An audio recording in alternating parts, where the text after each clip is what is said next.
Halo, selamat datang di Bicara Bandar. Kembali lagi bersama saya Arga dari Creative Trader. Pada podcast kali ini kita akan kembali fokus membahas tentang saham brand. Kita tahu mantan saham nomor 1 di Indonesia ini harga sahamnya sempat jatuh 2 hari terakhir, dan hari ini tadi pagi sempat dibuka ARB. Tapi di pagi hari harga sahamnya mulai bergerak naik, digoreng, dan akhirnya tutup di posisi hijau. Dan menariknya, setelah kita udah boleh buka mata, kita melihat ternyata yang borong bukan supir angkot, top buyer utama, tapi adalah broker yang biasa digunakan oleh pahlawan bursa. Jadi hal tersebut membuat banyak sekali pertanyaan masuk ke kami, dan jadi di podcast Bicara Bandar ini kita akan membahas Q&A. Saya akan mencoba menjawab pertanyaan-pertanyaan masuk dari para penonton setia. Juga kita tahu setiap ada kejadian besar seperti kejatuhan brand karena FTSE ini, biasa ada banyak orang yang menyadari, yang baru sadar kalau fundamental ternyata sudah mati. Dan karena saya tahu secara alamiah orang kaget mengetahui kalau di bursa saham fundamental sudah mati, dan karena kaget tersebut muncul banyak pertanyaan, banyak kebingungan, dan itulah yang kami fasilitasi. Saya di sini akan coba jawab pertanyaan-pertanyaan tersebut biar Anda bisa lebih memahami dengan baik bursa saham, meskipun Anda mungkin nggak punya dasar-dasar bandarmologi yang tepat, yang baik seperti itu. Oke. Langsung aja saya akan menjawab pertanyaan-pertanyaan yang masuk tentang brand, dan juga menjawab beberapa pertanyaan haters tentunya biar seru. Juga pertanyaan-pertanyaan tentang bursa saham, akumulasi, pergerakan bandar, dan lain. Oke, langsung pertanyaan pertama. Tentang brand. Pak Arga pernah mengatakan waktu pertama kali IPO BBCA bandar asing langsung memborong sahamnya. Betul, ketika IPO BCA, bandar asing langsung menguasai mayoritas dari saham yang dijual di bursa saham. Betul. Sekarang mereka menguasai sahamnya. Betul. Sekarang pergerakan harga BCA diatur sepenuhnya oleh bandar asing. Jadi salah kalau BCA bergerak karena fundamentalnya, itu sangat konyol. BCA bergerak karena bandarnya juga, sama kayak brand. Cuma bedanya brand bandarnya supir angkot, BCA bandarnya adalah investor asing. Sama, nggak ada karena fundamental, karena satpam itu kebohongan belaka ya. Jangan percaya kalau ada influencer ngomong kayak gitu. Kenapa bandar asing yang sama tidak borong sahamnya brand, mengingat Kecap Green Energy kedepannya sangat menarik. Ini menarik. Jadi kenapa bandar asing nggak memborong saham brand? Jadi saya pernah bahas di podcast beberapa waktu lalu, udah di podcast Bicara Bandar. Di situ saya menjelaskan perbedaan antara membeli perusahaan dan membeli saham. Itu beda banget bedanya. Analisa fundamental berguna untuk membeli perusahaan.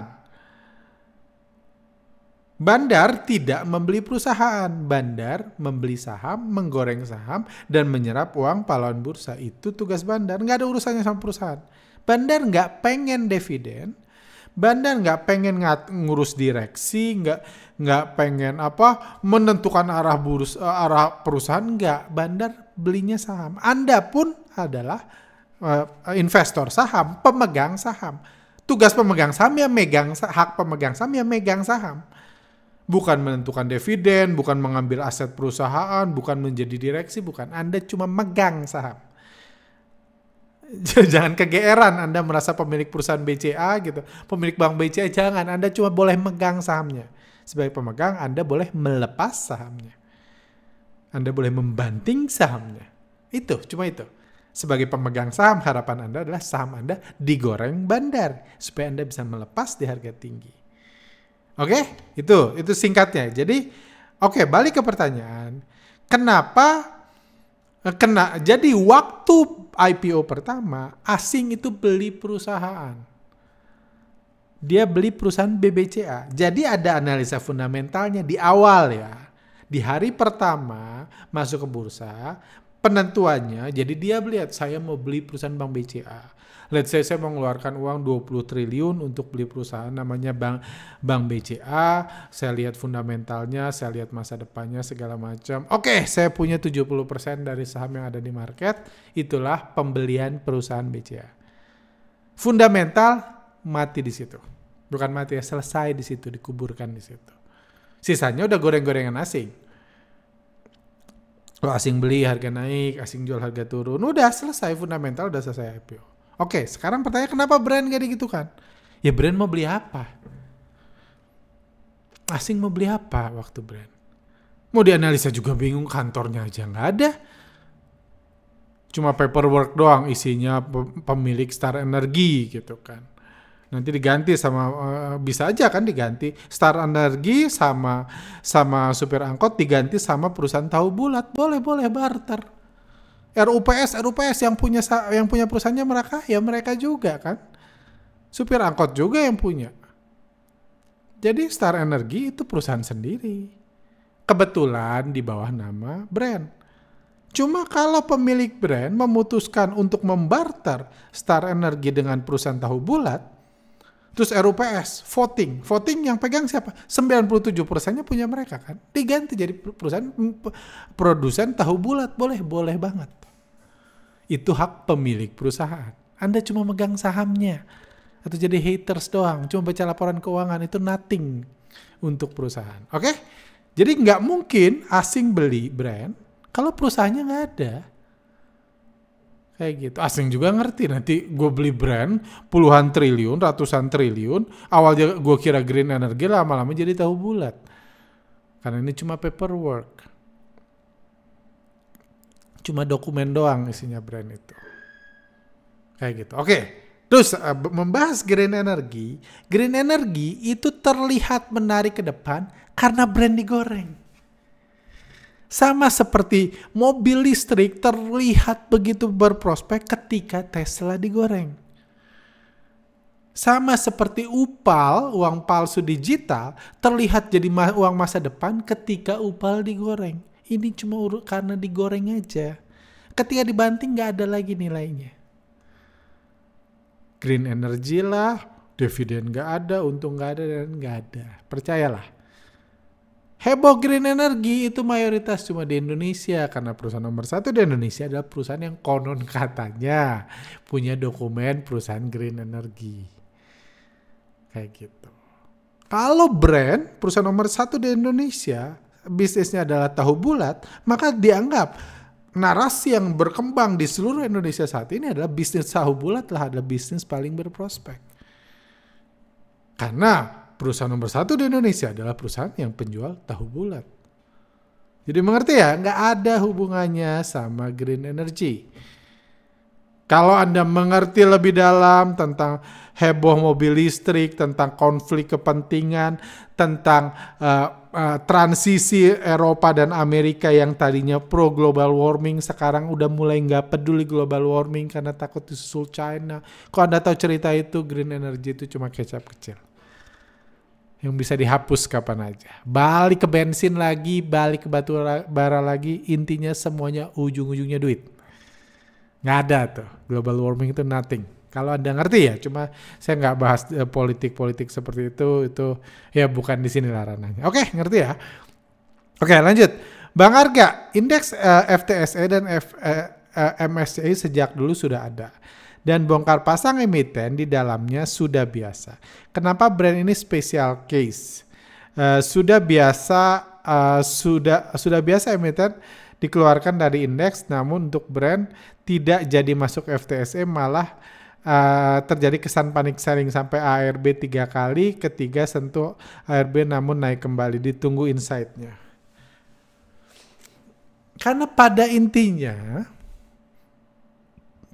kan saya udah jelaskan, pada intinya sejak awal jauh sebelum konflik FTSE ini, bahkan sebelum heboh FCA, itu saya udah mengatakan tujuan brand itu dijual ke asing, ke fund manager, reksadana dan lain-lain. Dan peringkat FTSE dan lain-lain itu sangat penting untuk gini-gini.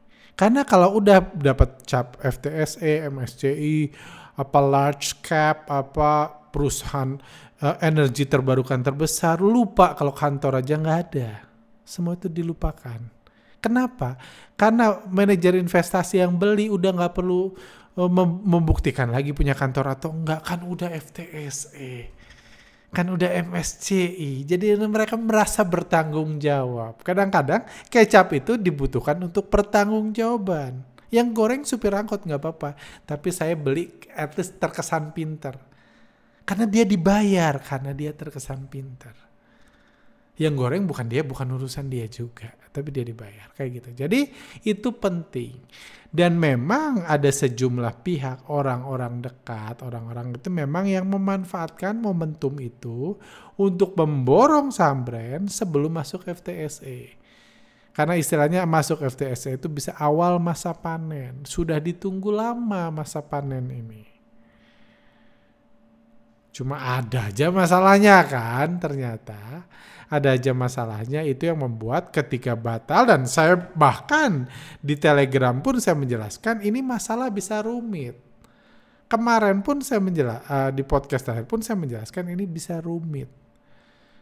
Karena urusan sama FTSE bisa rumit atau bisa sangat mahal biayanya. Karena beda, ini solusinya bukan akuisisi FTSE seperti FCA di BI, bukan. Solusinya beda. Jadi itu penyebabnya. Jadi ada bingung nih, bayangkan simpelnya lah ya. Saya cuma berandai-andai pakai analisa itu cocokmologi. Bisa aja kan orang udah borong, udah nyiapin cash karena berharap akan mulai keluar per tanggal 22 September. Udah nyiapin duit, tiba-tiba di cancel, nggak tahu sampai kapan, belum mulai juga pertukaran pendapat dan pendapatan antara supir angkot dan FTSE, atau mungkin sudah ada harganya supaya masuk FTSE tapi terlalu tinggi, jadi masih nego, atau hal-hal yang kemungkinan itu terjadi, jadi membuat mereka, gue harus cairin dulu duit gue, jadi ada kepanikan, seperti itu. Apakah brand akan kembali ke puncaknya? Saya harap iya. Saya harap brand akan mencetak level tertinggi barunya dulu. Itu harapan saya. Bukan karena saya pemegang saham. Saya udah nggak peduli dengan harga saham brand. Saya udah jualan kan. Jadi cuma saya harap iya. Menurut saya brand ini adalah inovasi. Bukan green energy ya. Saya nggak peduli green energy atau tahu bulat. Cuma brand ini satu produk yang sangat baik. Di-manage dengan baik, memang punya banyak tantangan untuk jadi perusahaan terbesar di dunia kayak gitu, atau terbesar di Asia, penuh tantangan. Ada banyak preman-preman yang punya kekuasaan selama ini yang tentunya nggak mau posisinya diganggu, tapi saya harap saya harap bisa jadi kembali ke puncaknya, jadi perusahaan terbesar di Indonesia, itu harapan saya. Oke, lanjut. Bagus ilmunya. Masalahnya Pak Arga selalu bilang dari mulutnya brand adalah perusahaan terbaik di Indonesia. Berbanding terbalik sama BBRI. Pertanyaan, definisi saham terbaik itu apa? Kenapa dibelain terus? Saya bingung. Nggak ada bela. Nggak ada. Jadi gini ya. Jadi sebelum brand yang dianggap perusahaan terbaik di Indonesia adalah BCA. Kenapa? Karena market cap BCA paling besar. Saya udah katakan, di antara 3 bank besar di Indonesia, BRI itu profitnya paling besar. Cuman BRI bukan perusahaan terbesar, bukan bank terbesar di Indonesia. Karena market cap-nya hampir setengahnya BCA, jauh. Walaupun profitnya hampir sama paling besar. Mandiri asetnya paling banyak. Tapi Mandiri bukan perusahaan terbesar di Indonesia. Karena market cap-nya kalah sama BCA. BCA hebatnya apa? Satpamnya paling ramah. Udah, itu aja kelebihan BCA. Satpamnya paling ramah dibanding BRI dan Mandiri. Kenapa BCA disebut perusahaan terbesar di Indonesia sebelum munculnya brand? Bukan karena satpamnya paling ramah, karena market cap-nya paling besar. Karena konon katanya sebelum fundamental mati dulu dikatakan harga saham adalah cerminan dari kualitas perusahaan. Market cap adalah cerminan dari kualitas perusahaan. Jadi dengan Anda yang sebelumnya mengatakan BCA adalah perusahaan terbesar di Indonesia, ketika brand menyusul market cap BCA, Anda wajib mengatakan brand adalah perusahaan terbesar terbaik di Indonesia. Itu wajib. Saya sekarang nggak berani lagi mengatakan brand perusahaan terbaik di Indonesia karena disusul lagi sama BCA. Jadi ini hanya saya menjadi terpelajar aja sesuai teori yang ada aja. Jadi kalau ada influencer mengatakan ketika brand nomor 1 dulu, brand bukan perusahaan terbaik terbesar di Indonesia, hapus, unfollow, block, karena itu influencer sesat. Karena jauh sebelum fundamental mati sudah ditetapkan nilai perusahaan yang ditentukan dari harga saham kali jumlah saham adalah cerminan dari kualitas perusahaan. Clear ya? Tolong jangan ada yang nanya lagi, saya udah 3 kali menjawab seperti ini. Semoga semua nonton, semua clear, dan semua percaya kayak gitu. Oke. Bang Arga udah jualan brand di atas, udah tenang biar bisa cengar-cengir nih. Kalau masih pegang mah pasti tepok jidat kayak dulu FCA. Yang nggak tahu sih saya bedanya. Memang saya cengar-cengir aja karena sejak awal juga, sejak podcast sebelumnya juga saya nggak mengatakan saya punya brand, saya nggak mengatakan saya akan beli saham brand ketika turun, enggak. Saya cuma bilang ini bahaya karena memang saya mau liburan. Ini mungkin podcast terakhir saya. Mulai Kamis saya udah mulai liburan. Ini udah hari Rabu. Jadi saya nggak akan ada niat punya urusan sama brand di tengah konflik ini ketika saya mau liburan. Bahkan ada waktu-waktu saya nggak ada sinyal sama sekali. Jadi I don't care. Kalau sama harga ya, saya konten ini hanya buat edukasi karena saya tahu banyak orang pengen belajar. Seperti itu. Oke, asing dan asing keluar 800 M di brand hari ini dan pembelinya adalah mayoritas retail. Kok bisa ya? Saya pikir Pak PP jadi penadahnya dalam mempersilakan asing-asing keluar sehubungan dengan FTSE, ternyata malah yang jadi fasilitator untuk memperlancar transaksi asing-asing adalah retail. Apakah Pak PP pakai broker XL untuk mengakali FTSE terkait free float Pak Arga? Oke, jadi simpelnya yang saya gambarkan. Jadi tadi ini pergerakan harganya turun, terus naik, terus turun lagi. Dan ketika udah boleh buka mata, broker pembeli terbesar adalah XL. Jadi ini menarik. Jadi saya pribadi pun mengira ketika saham itu ARB, yang borong gak akan XL. Dia bisa bangkit dari sini, tiba-tiba terbang tinggi, yang borong pasti supir angkot. Nggak akan XL. Karena retail nggak mungkin punya seluruh retail di Indonesia kompak langsung membeli ngegoreng ke atas. Enggak. Harusnya bukan XL yang borong. Yang membangkitkan. Tapi kenyataannya kalau kita analisa secara bandarmologi, overall perdagangan hari ini, karena mata kita ditutup sekarang kan, bursa bukan bodoh membiarkan retail matanya dibuka supaya bisa cuan. Bursa bukan perusahaan yang bodoh kayak gitu, mata kita ditutup jam market, jadi kita cuma tahu akhirnya. Dan akhirnya ditutup hari karena yang penting kan akhirnya. Kalau udah tutup adalah BK asing jualan 595 miliar, ZP 129 miliar, AK ini jadi asing-asing jualan. Yang borong pahlawan bursa, XL, YP, SQ, PDX ini. Cuma secara logika kan nggak mungkin. Akhirnya iya, secara logika harusnya enggak kan. Jadi banyak yang mengira XL ini itu ditunggangi supir angkot. Apa jawabannya? Jadi saya ajak Anda melihat data yang sama dari sudut pandang yang lain, dari sisi buyer dan seller. Jadi ini adalah data net. Net itu diselisihkan. Jadi dalam satu hari pasti ada nasabah XL yang beli, Stockbit Sekuritas yang beli brand hari ini, ada nasabah XL yang jual. Dalam satu hari pasti ada.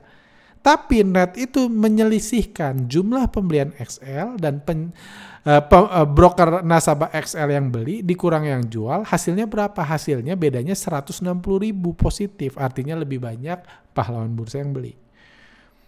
Itu. Nah sekarang kita lihat pindahin ke value.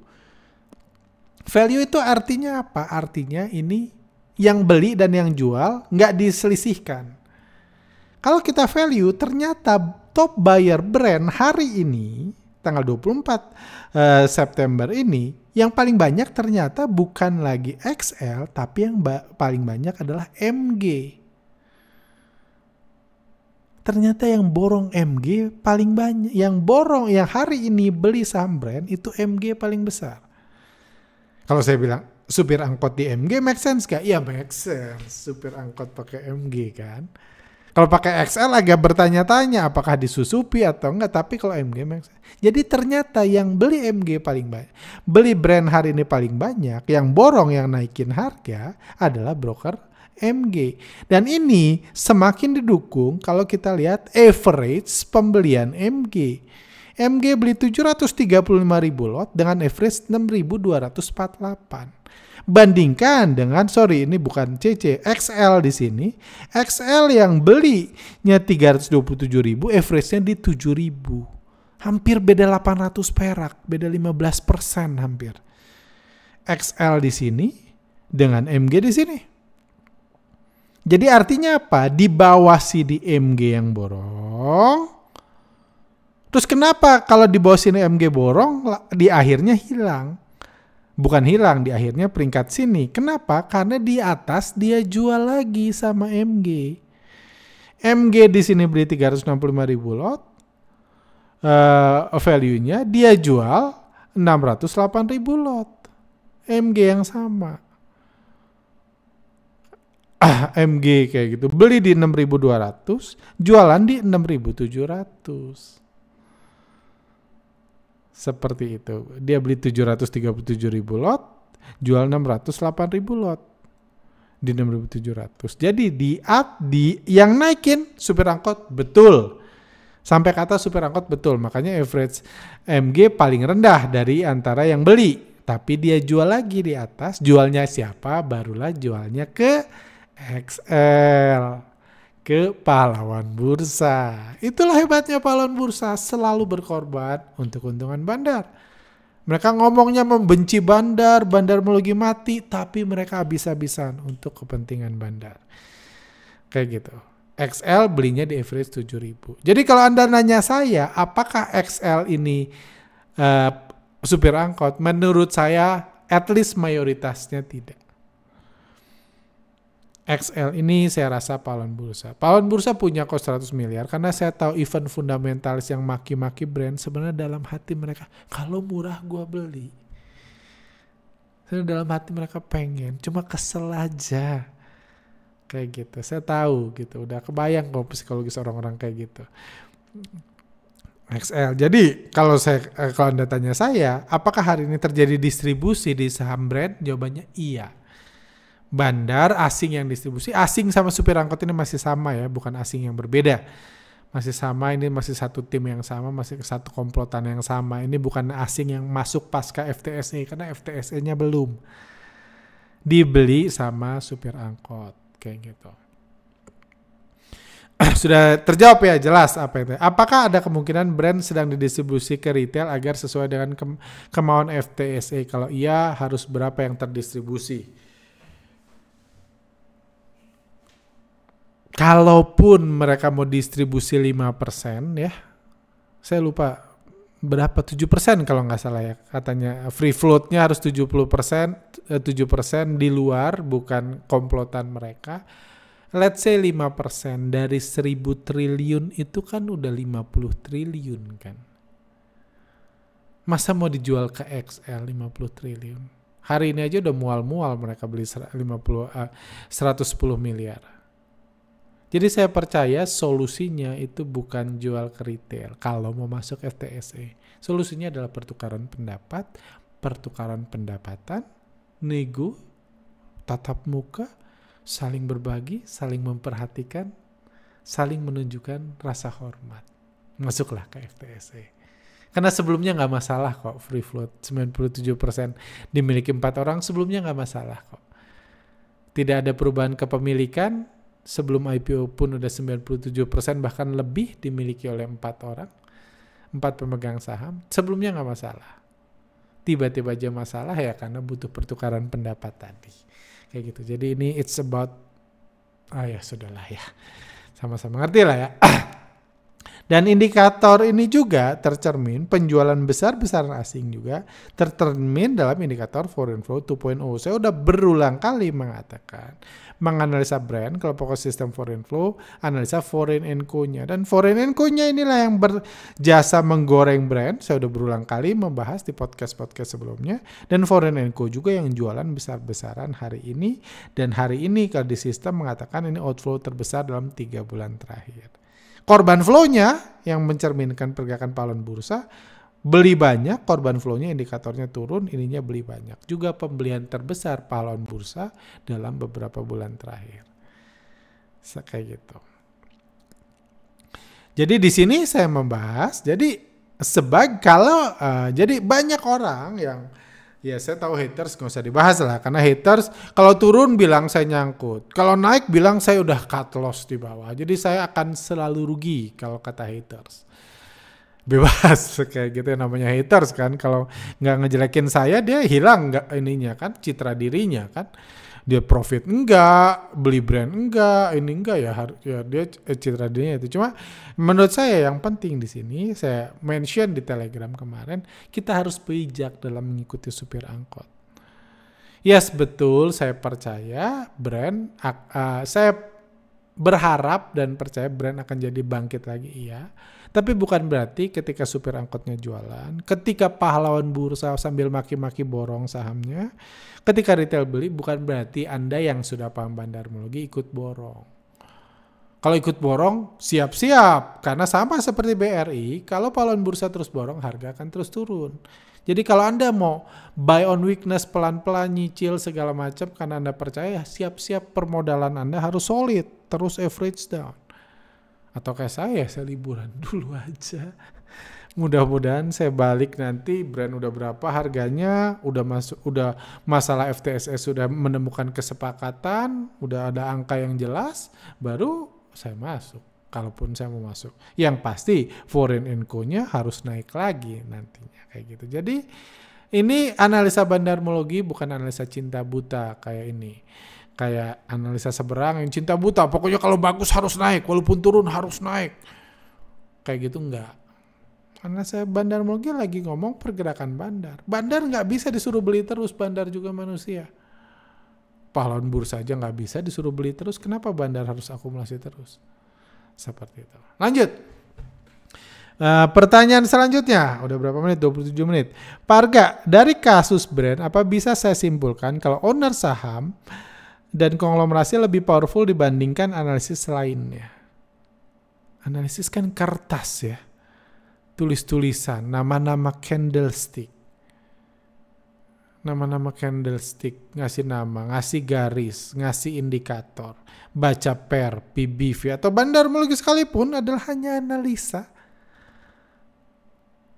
Baca-baca broker summary, baca-baca foreign flow. Yes, memang baca broker summary dan baca foreign flow bisa mencerminkan apa yang dilakukan owner dan konglomerasi, betul. Tapi apakah analisa bandarmologi lebih kuat dari supir angkot? Ya jelas tidak. Yang mutusin kapan naik kapan turun tetap supir angkot, tetap bandar, tetap asing. Jadi analisis itu nothing dibanding owner saham atau konglomerasi yang punya hak. Pemilik saham bisa merubah brand dari perusahaan green energy jadi tahu bulat, jelas lebih powerful. 1/10-nya, 1/100-nya pun enggak gitu. Nah, bagaimana baca intensi owner ini Pak? Nah, itu yang butuh pelajaran. Itulah inti dari analisa bandarmologi. Itulah yang butuh skill. Enggak mudah baca intensi owner. Bisa based on information. Omnya supir angkot itu teman dekat sama teman dekat saya. Cerita teman dekat saya. Omnya supir angkot, ini ponakan saya, bla bla bla bla. Bukan kok om sih, sepupu atau apa, saudara dekat lah. Kayak gitu. Cerita itu salah satu gambaran intensi. Bisa ngomong dari orang-orang sekuritas yang biasa kerjasama sama supir angkot. Itu bisa cari tahu intensi. Orang dalam sekuritas tradingnya gitu doang. Yang sukses tradingnya gitu doang. Saya kasih tahu ke Anda. Nggak ada tuh yang baca pair berapa, PBV berapa, batu baranya harganya berapa, itu cuma kecap. Itu orang-orang lower level kalau di sekuritas yang baca-baca kayak gituan.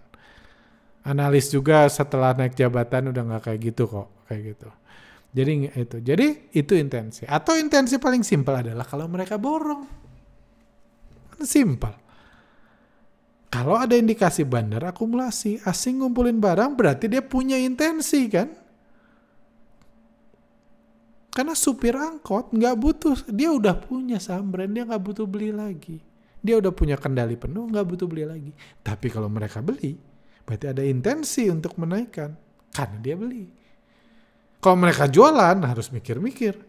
Kenapa dia jual? Itu intensi.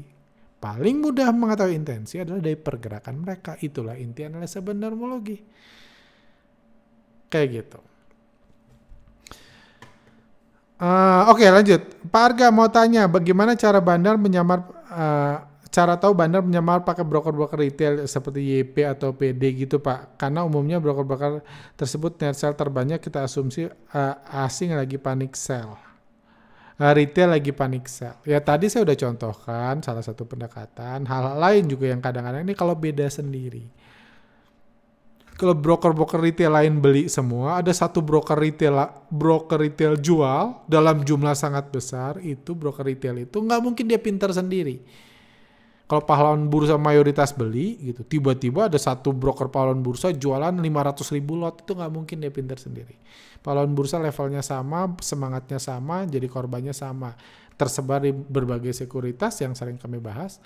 Jadi kalau ada beda sendiri, itu salah satu indikasi kalau broker itu berpotensi digunakan oleh bandar.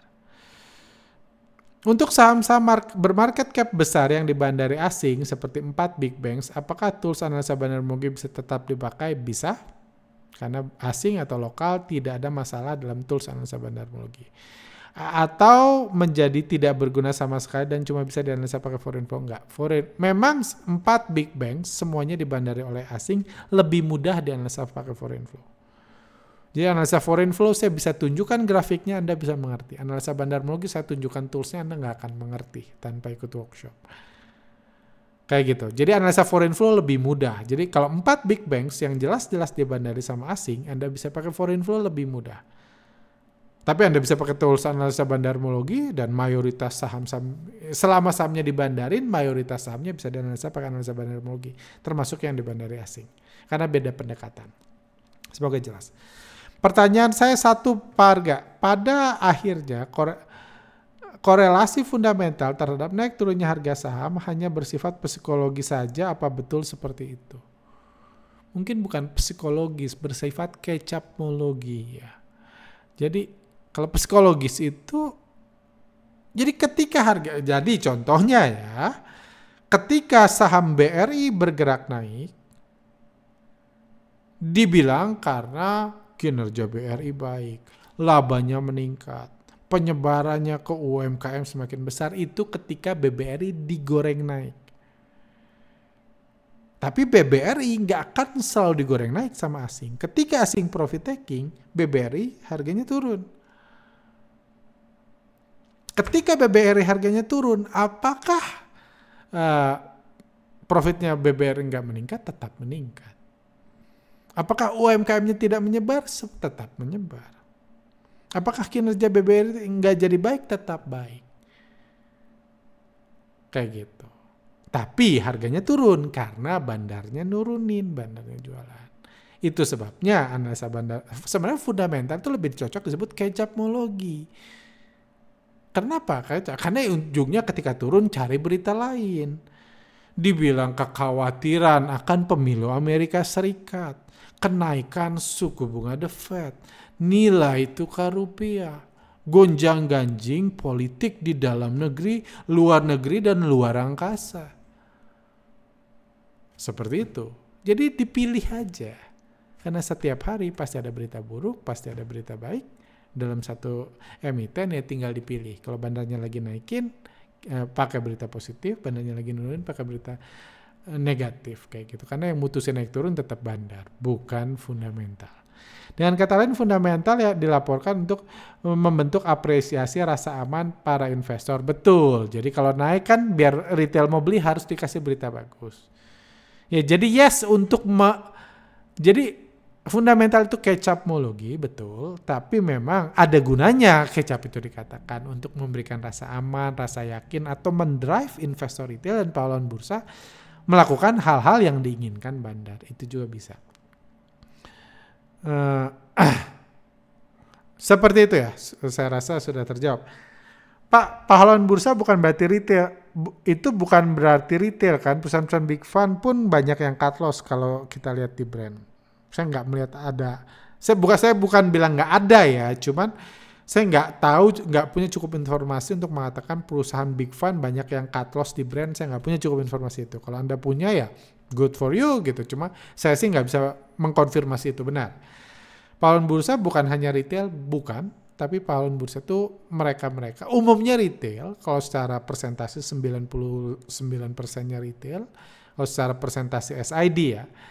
Kayak gitu, tapi ada juga big player yang nyangkut, yang memang niatnya nyopet bandar, tapi malah dikarungin, ada juga. Min mau tanya, bagaimana tahu saham akan naik dari Broksum? Kadang ada akumulasi, tapi malah turun terus harganya. Saya rasa bandar nggak sebodoh itu untuk diikuti. Ini jawab panjang banget, tapi intinya mayoritas orang yang nanya gini bahkan belum bisa membedakan akumulasi dan distribusi pakai data-data yang ada. Bandar memang nggak bodoh untuk diikutin, tapi kalau bandar kayak tadi Bandar Brand jualan 800.000 lot ya kelihatan. Kayak gitu kelihatan.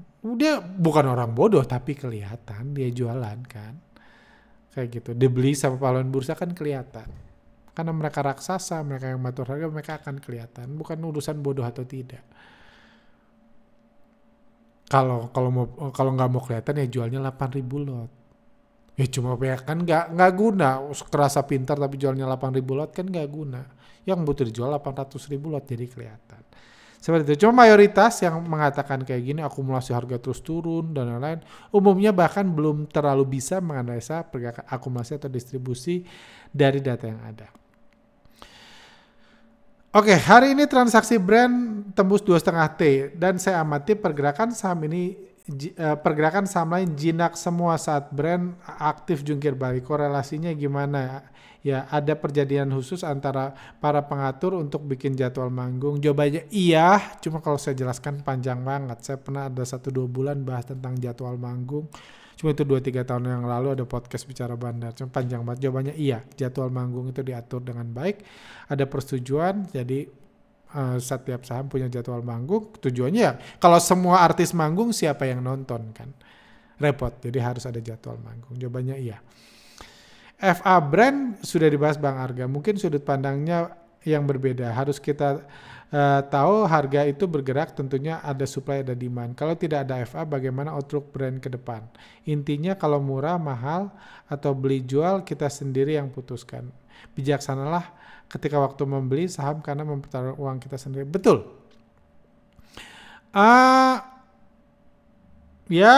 Outlook ke depan ya. Outlook ke depan saya udah katakan, outlook brand ke depan menentukan murah mahal ya. Kalau bandarnya akumulasi di 3.000, harga 7.000 itu udah kerasa mahal karena modal bandarnya di 3.000. Karena 7.000 dia bisa profit taking, bisa kaya raya. Kayak gitu. Kalau bandarnya di 3.000, akumulasinya harga 3.200 mungkin belum mahal. Itu salah satu indikator. Cuma kalau mau pakai fundamental pun terserah gitu. Kalau Anda mau lihat valuasinya, pairnya, Anda anggap idealnya pair brand itu cuma 500. Kalau 510 itu kemahalan, bebas. Karena nggak ada acuan juga gitu. Pair berapa yang murah, yang mahal, nggak. Saham yang pairnya 10 bukan berarti lebih cepat naik dari pairnya 100, enggak juga. Tidak bisa dibuktikan kok semua teori-teori fundamental itu kalau Anda lihat mayoritas saham di bursa kita. Itu hanya kepercayaan, sebenarnya itu hanya materi workshop sih, bukan realita. Bang Arga, itu anugerah buat saya. Wah, thank you. Terima kasih banyak udah membuka mata saya dan banyak traders lainnya di tanah air. Terima kasih Bang, sukses selalu. Sukses juga untuk Sharpbit. God bless, Tuhan berkati juga. Haha, Blackpink nggak bosan kalau nonton. Thank you. Ini nggak ada pertanyaan tapi senang. Biasa yang dimasukin tuh pertanyaan haters. Cuma ini yang positif, senang juga ada yang merasa positif. Wahai fundamentalis, tolong nasional sedikit. Papa mau ambil uang asing bukan retail Indo.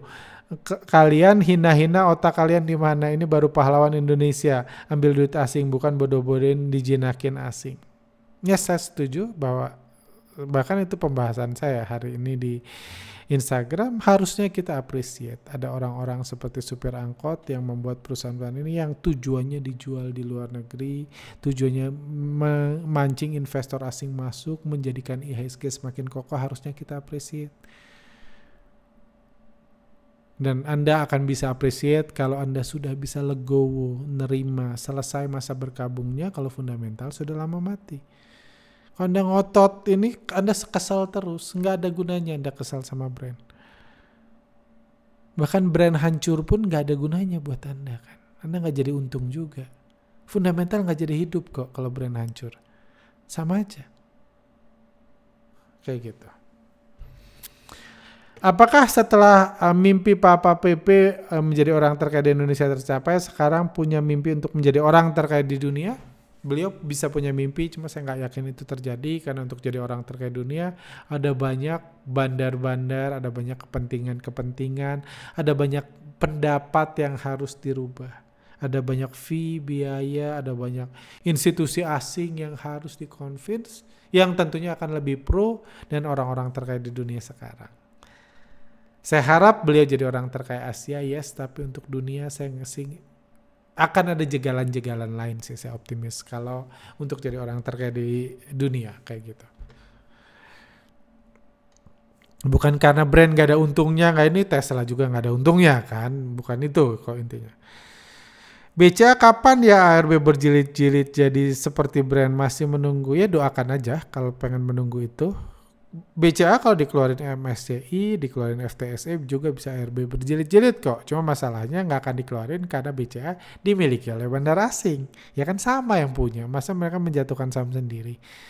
Nggak butuh hubungan karena itu satu institusi kayak gitu.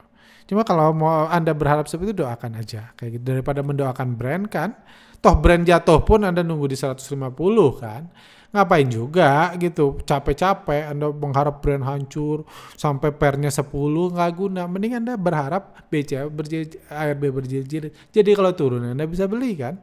Doakan aja mulai sekarang, bisa buat berdoa bersama gitu, kumpulin para fundamentalis untuk mendoakan BCA ARB berjilid-jilid.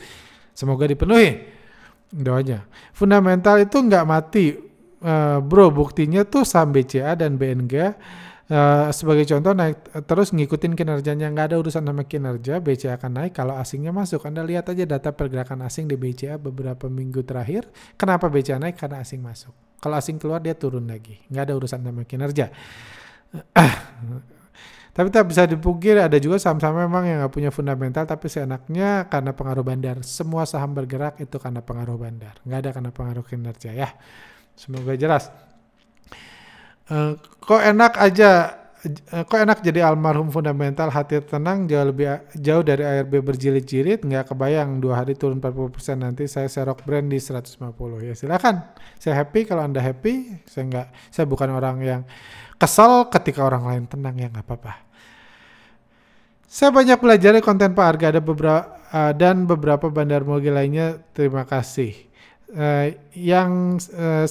Yang mau ditanyakan, emiten penggerak IHSG, kalau ada yang turun, apakah ada yang di set, ada yang naik, atau kebalikannya diatur, ada naik, ada turun juga? Sama nanya. Jawabannya iya, tapi ada waktu-waktu di mana semua penggerak IHSG dijatuhkan, tiba-tiba aja, kadang-kadang habis libur lebaran, dan lain-lain, kadang-kadang itu terjadi, ya itu ada. Cuma dari 250 hari bursa ya mayoritas sih akan ada balancing sih. Sama mau nanya, memilah saham yang targetnya dijual ke asing atau dijual ke retail itu ada tandanya kah?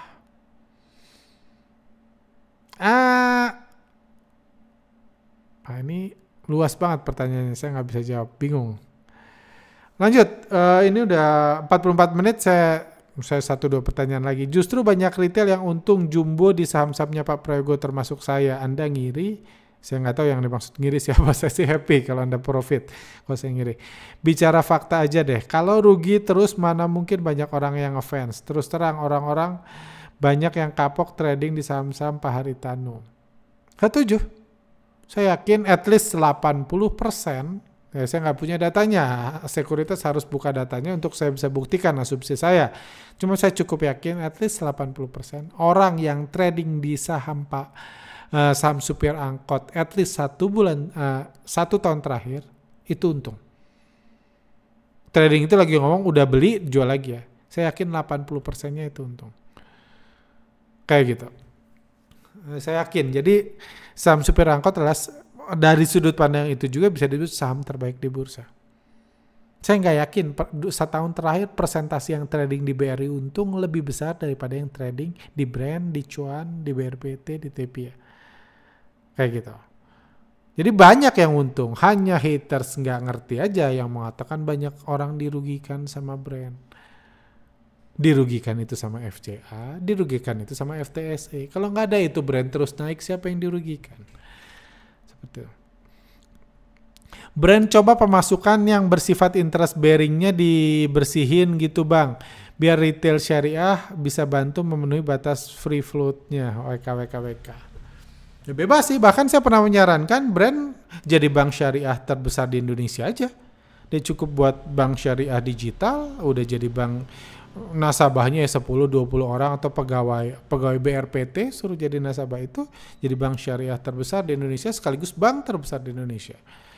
Karena kembali lagi yang terbesar itu ditentukan dari market cap, bukan nasabah kayak gitu kan.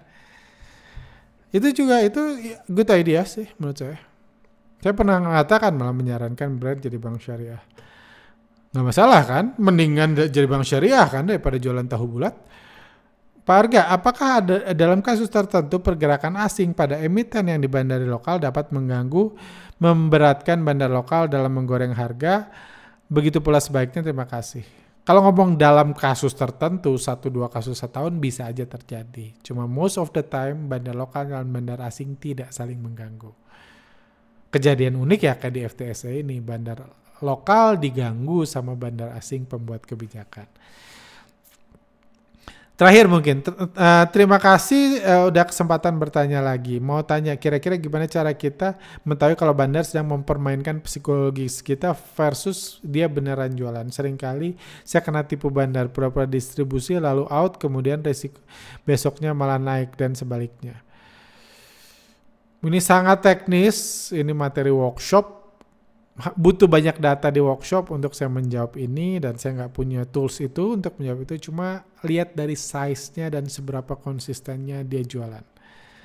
Intinya barang yang diakumulasi bandar 2 bulan nggak akan didistribusi 1 hari.